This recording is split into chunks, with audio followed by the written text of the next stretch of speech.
فریدون. پادشاهی فریدون 500 سال بود. بر تخت نشستن فریدون. به روز نخست از مهر ماه فریدون بر تخت نشست و به آیین کیان تاج بر سر نهاد و جشن بزرگی به پا شد و به میگساری پرداختند.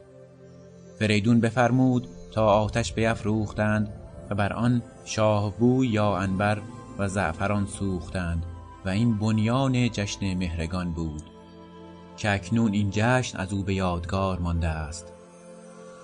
فریدون از این پس 500 سال پادشاهی کرد و در این گاه هیچ بنیادی بر بدی ننهاد. تا این گاه را مادر فریدون فرانک را آگاهی نبود که روزگار ضحاک به سر آمده و فرزندش فریدون بر تخت شاهی نشسته. لیک در همین گاه آگاه گشت. پس نخست نیایش کنان سر به تن بشست و در پیشگاه یزدان پاک سر به خاک سایید و ضحاک را نفرین کرد و کردگار یگانه را از ورای آن گردش شادمانه روزگار آفرین خواند. آنگاه 1 هفته بر همه تهیدستان و درویشانی که نیازمندی خیش نهان می ساختند پنهانی خواسته بسیار بخشید، چنان که درویشی نماند که توانگر نشده باشد. هفته دیگر جشن بزرگی به پا ساخته همه بزرگان را میهمان خویش ساخت.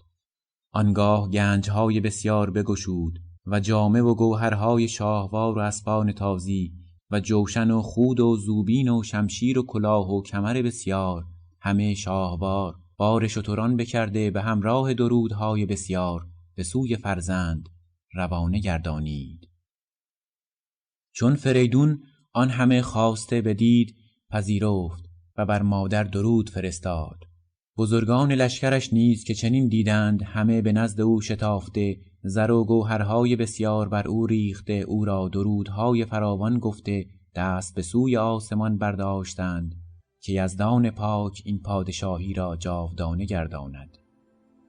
پس از آن فریدون به گشتن به گرد گیتی پرداخت و از نزدیک هرچه از ستم و بیداد و ویرانی در شهر و ده بدید همه به سامان آورد و شیوه آبادانی و داد آیین کرد و گیتی را به سان بهشتی بیاراست.